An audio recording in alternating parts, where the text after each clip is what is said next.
Hello everyone, कैसे हैं आप सब लोग। उम्मीद करती हूँ आप लोग बहुत अच्छे होंगे। दोस्तों, हम महिलाएं घर के काम तो रोज़ाना ही करती हैं, पर उन्हीं कामों को अगर कुछ स्मार्ट टिप्स और हैक के साथ करें तो वही काम काफ़ी ज़्यादा सरल हो जाते हैं। साथ ही साथ हमारी मेहनत और समय की भी बचत होती है। तो कुछ ऐसे ही यूज़फुल टिप्स लेकर आई हूँ जो आपके बेहद काम आएंगे। तो वीडियो यूज़फुल लगे तो इसे लाइक करिएगा। तो चलिए शुरू करते हैं आज का वीडियो और देखते हैं हमारी आज की पहली टिप। कई बार ऐसा होता है कि जब हम कोई कपड़ा कवर्ड में से निकालते हैं काफ़ी दिन के बाद, तो एक अजीब सी उसमें से स्मेल आती है। या फिर ये दिक्कत बरसात के मौसम में भी बहुत ज़्यादा होती है, क्योंकि उस टाइम जो है हमारे कपड़े अच्छे से सूखते नहीं हैं और हम उनको फोल्ड करके रख देते हैं, जिसकी वजह से एक अजीब सी स्मेल आती है।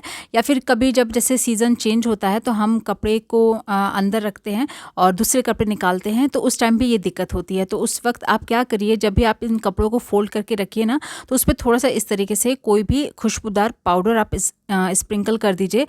ये ध्यान रखिएगा कि बैक साइड में जब कपड़े को आप उल्टा मतलब कर लीजिए तब ये पाउडर छिड़किएगा और इस तरीके से पूरे कपड़े में फैलाकर और फिर उसको फोल्ड करके रखिएगा। जब भी नेक्स्ट टाइम आप कपड़ों को निकालिएगा ना, तो बिल्कुल भी बैड स्मेल नहीं आएगी, एक बहुत ही अच्छी सी भिनी भिनी सी खुशबू आएगी। तो ज़रूर ट्राई करके देखिएगा।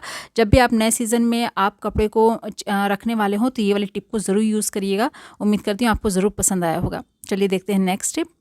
दोस्तों, इस तरीके के स्क्रबर्स का हम इस्तेमाल करते हैं अपने बर्तनों को वॉश करने के लिए, लेकिन ये जो स्क्रबर होते हैं ना, ये भी कुछ दिनों में बहुत ज़्यादा गंदे हो जाते हैं, क्योंकि हम तरह तरह की खाने पीने की चीज़ इनसे सफाई करते हैं। कभी ऑयल वाली चीज़ें हो गई, कभी कुछ हो गया, तो इनको भी हमें सही समय पर साफ़ करना बेहद ज़रूरी है। तो उसके लिए आप क्या करिए, एक बर्तन में इस तरीके से थोड़ा सा पानी ले लीजिए और उसमें रखिए नमक। तो नमक से क्या होता है ना, जितने भी बैक्टीरिया होते हैं वो बहुत ही अच्छे से नष्ट हो जाते हैं। तो इस तरीके से थोड़ा सा गैस पे आप रख दीजिए और जब पानी बॉयल होने लगे तो आपके जितने भी स्क्रबर्स हैं बर्तन धोने वाले, उनको आप इस तरीके से इसमें रखिए और 5 मिनट के लिए अच्छे से इसको बॉईल करिए। आप देखिएगा इसके अंदर जितनी भी चिकनाई होगी, वो चाहे जितने भी बैक्टीरिया होंगे, वो सब इस तरीके से ख़त्म हो जाएंगे। और आप देख सकते हैं पानी जो है वो काफ़ी ज़्यादा गंदा हो चुका है। इट मीन्स कि जो इसके अंदर की जो भी गंदगी है ना, वो निकली है। तो इसको इस तरीके से बॉईल करने के बाद आप साफ़ पानी से इसको अच्छे से वॉश करके देखिएगा। आप देखिएगा जो आपके स्क्रबर जो गंदे लग रहे थे ना, बहुत ही अच्छे से साफ़ हो जाएंगे। तो इनको भी ज़रूर आप 10 से 15 दिन पर ज़रूर क्लीन करिए। तो उम्मीद करती हूँ आपको ये टिप भी यूज़फुल लगी होगी, तो ज़रूर करिएगा ट्राई। तो चलिए देख लेते हैं हमारी अगली टिप कौन सी है।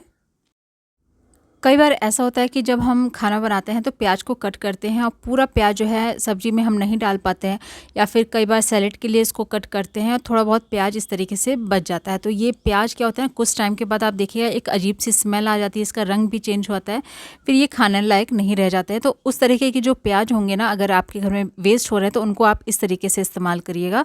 उसके जितने भी पेटल्स हैं पहले आप उसको अलग कर लीजिए और थोड़ा सा यहाँ पर नींबू आप ले लीजिए और जितनी भी लेयर्स होंगी ना, आप उस पर इस तरीके से उसको रब कर दीजिए। मतलब उसका जो रस है, जूस है, वो आप पूरा अच्छे से उस पर एक कोटिंग कर दीजिए।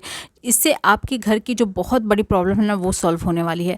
इसको हम कैसे इस्तेमाल करने वाले हैं, चलिए वो आपको बताती हूँ। हमारे घर के कुछ ऐसे कोने होते हैं जहाँ पर छिपकली वगैरह बहुत ज़्यादा आती है। तो प्याज की जो स्मेल है ना, वो छिपकली वगैरह को पसंद आती नहीं है इतनी। तो ये जो बेकार पड़े हुए प्याज जो जिनका आप यूज़ नहीं कर पाए हैं और वो वेस्ट ही हो रहा है, तो उनको आप इस तरीके से इस्तेमाल करिए छिपकली वगैरह को भगाने के लिए। जहाँ पे आप कंटेनर्स रखते हैं या फिर आपके घर में जहाँ पर भी ज़्यादा छिपकली आती है, वहाँ पर इसको ज़रूर रखिएगा। छिपकली बहुत ज़्यादा दूर भागेगी। ज़रूर ट्राई करिएगा, बहुत ही ज़्यादा यूज़फुल टिप है। चलिए देखते हैं हमारी नेक्स्ट टिप कौन सी है। नेक्स्ट टिप जो है वो बहुत ही ज़्यादा यूज़फुल होने वाली है। जब भी बच्चे पढ़ते हैं, खासकर अभी गर्मी के टाइम में जब बच्चे पढ़ते हैं, तो हमें फ़ैन तो हम ऑन करते ही हैं और जब हम फ़ैन ऑन करते हैं तो कॉपी के जो वो पेपर्स होते हैं वो इस तरीके से उड़ते हैं, जिसके बाद उनको जब अगर कुछ राइटिंग करनी होती है या फिर स्टडी करना होता है, बहुत ज़्यादा प्रॉब्लम होती है, क्योंकि पेपर्स से ना काफ़ी ज़्यादा उड़ते रहते हैं। तो इस तरीके के जो टिकटॉक क्लिप्स होते हैं ना, आप उनका इस्तेमाल करिए। इस तरीके से पेपर्स जो हैं उनको आप क्लिप कर दीजिए। तो इससे क्या होगा, पेपर बिल्कुल भी उड़ेगा नहीं। आपको जहाँ पर भी अगर उन्हें राइटिंग करना है तो वो अपना आराम से लिख सकते हैं। अगर कुछ पढ़ना है तो वो भी ईज़िली पढ़ सकते हैं। बस एक सिंपल सी टिकटॉक क्लिप का आप यूज़ कर सकते हैं और आपका काम बहुत ही ज़्यादा आसान हो जाएगा। यहाँ पर आप देख सकते हैं जैसे ही मैंने क्लिप हटाया, जो पेपर है कितना ज़्यादा जो है उड़ने लगा है। और इस तरीके से क्लिप लगाने के बाद वो अच्छे से सेट हो जाता है, बिल्कुल भी पढ़ने में कोई प्रॉब्लम नहीं होती है। तो छोटी सी टिप है लेकिन बहुत ज़्यादा काम आएगी, ज़रूर ट्राई करिएगा। चलिए देख लेते हैं हमारी अगली टिप कौन सी है। प्याज का इस्तेमाल हम सब लोग करते हैं और गर्मी में कहा जाता है बहुत मतलब प्याज खाना चाहिए, ये हमें जो है लू से बचाता है। तो प्याज का हम इस्तेमाल करते हैं तो साथ ही साथ ढेर सारा जो है प्याज खरीद कर भी लेकर आते हैं। और गर्मी के टाइम में प्याज जल्दी ख़राब भी होते हैं। अगर आप ज़्यादा प्याज ले आते हैं, आप उसको स्टोर करना है। अब हम कैसे स्टोर करें कि वो लंबे समय तक चले? तो सबसे पहले तो आपको कोई ऐसा बास्केट लेना है जो जालीदार हो, क्योंकि जो एयर है, हवा है, आर पार होती रहे, जिससे जो भी हमारी वेजिटेबल होती है ना वो जल्दी ख़राब नहीं होती हैं। उसके बाद आप कोई भी इस तरीके से पेपर ले लीजिए और बास्केट में रख दीजिए। उसके बाद जो आपके प्याज हैं उनको आप इस तरीके से रखिए। अगर आपका बड़ा बास्केट है तो आप इसी तरीके से पतली लेयर में फैला लीजिए। अगर छोटा बास्केट है तो आप प्याज रख दीजिए, उसके बाद फिर एक पेपर की लेयर रखिए, फिर प्याज रखिए। तो इस तरीके से करने से भी हमारे जो प्याज है वो जल्दी ख़राब नहीं होंगे। या फिर इस तरीके से पेपर को छोटे छोटे टुकड़ों में फाड़ कर उसके बॉल्स बनाकर आप इनके बीचों बीच रख दीजिए। तो पेपर रखने से क्या होता है ना कि जो हमारा प्याज है वो जल्दी ख़राब नहीं होता है। आप चाहे जितना भी प्याज लेकर आएँ, आप अगर इस तरीके से स्टोर करते हैं ना तो काफ़ी लंबे समय तक चलता है। तो ज़रूर करके देखिएगा। चलिए देख लेते हैं हमारी नेक्स्ट टिप। हम सारी मेडिसिन्स क्या होती है ना कि इस तरीके के एक बॉक्स में रखते हैं, लेकिन सारी मेडिसिन्स एक जगह रखने से क्या होता है, सबकी स्मेल जो है वो आपस में मिल जाती है, एक अजीब सी स्मेल आने लगती है। तो ये जो दवाई का जो बॉक्स होता है उसमें से स्मेल को दूर करने के लिए एक छोटी सी टिप है। आप क्या करिए कि थोड़ा सा नमक लीजिए और ये जो दवाई का जो बॉक्स है ना इसमें आप इसको डाल दीजिए। तो जो नमक है, जितनी भी स्मेल होगी ना दवाई की, वो अपने अंदर एब्जॉर्ब करता है, जिससे जो जब भी आप दवाई का जो बॉक्स है वो ओपन करिएगा तो बिल्कुल भी जो एकदम से स्मेल आती है ना वो नहीं आएगी।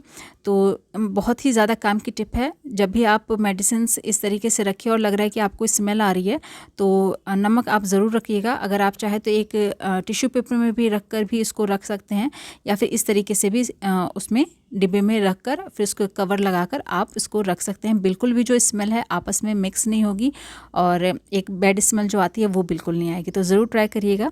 चलिए देखते हैं नेक्स्ट टिप। तो यहाँ पर मैंने इलायची जो है वो मंगवाई थी। तो क्या था ना कि इस जो इलायची थी वो थोड़ी थोड़ी जो मॉइस्चर टाइप का जो हो जाता है वैसा हो गया हुआ था। तो बिल्कुल भी जो इस तरीके की जो इलायची होती है ना वो खाने में स्वाद नहीं देती है, उसका जो खुशबू है वो निकल के नहीं आता है। तो इसको हम कैसे करें, क्या करें जो अच्छे से ये ड्राई भी हो जाए। अच्छा, इसको अगर हम धूप में सुखाएंगे तो इसका क्या होता है, कलर चेंज होता है और साथ में साथ जो इसकी खुशबू है, जो फ्लेवर है वो भी ख़त्म हो जाता है। तो हम इसको तो धूप में सुखा नहीं सकते हैं। तो उसके लिए हम क्या करें, हम रोज़ाना घर में खाना बनाते हैं। जिस वक्त हम खाना बनाते हैं तो हमारा जो गैस स्टोव होता है ना वो गर्म काफ़ी ज़्यादा समय तक बर्नर के आसपास होता है। तो ये जो स्टैंड होता है ना उसमें आप ये जो इलायची होती है, अगर मॉइस्चर चला गया है, वो स्योत से गए हैं, नमी सी आ गई है, तो यहाँ पर इस तरीके से आप थोड़ी देर के लिए इलायची को रख दीजिए।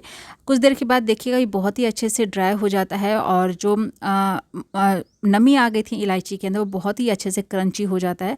या फिर जैसे ये तो खाना बनाने के बाद मैंने रखा है, या फिर अगर आप खाना बना रहे हैं तो आप जैसे चावल हो गया तो किसी भी प्लेट में आप इलायची रखकर उस बर्तन के ऊपर भी अगर आप रख देते हैं ना तो भी आपके जो इस तरीके के जो मसाले, गरम मसाले वगैरह होते हैं वो अच्छे से ड्राई हो जाते हैं, क्रंची हो जाते हैं और उसकी जो खुशबू है ना और भी ज़्यादा बढ़ जाती है। तो ज़रूर करके देखिएगा। उम्मीद करती हूँ आज की सारी टिप्स एंड ट्रिक्स आपको ज़रूर यूज़फुल लगे होंगे। वीडियो अगर अच्छा लगा है तो इसे लाइक करिएगा, शेयर करिएगा और चैनल पे न्यू है तो सब्सक्राइब करिएगा और कमेंट बॉक्स में ज़रूर बताइएगा आपको इनमें से कौन सी टिप्स सबसे ज़्यादा यूज़फुल लगी है और आप मेरा वीडियो कहाँ से देख रहे हैं। कल फिर मिलती हूँ ऐसी एक नए वीडियो के साथ, कुछ नए टिप्स एंड ट्रिक के साथ। तब तक के लिए अपना ख्याल रखिएगा। Good bye.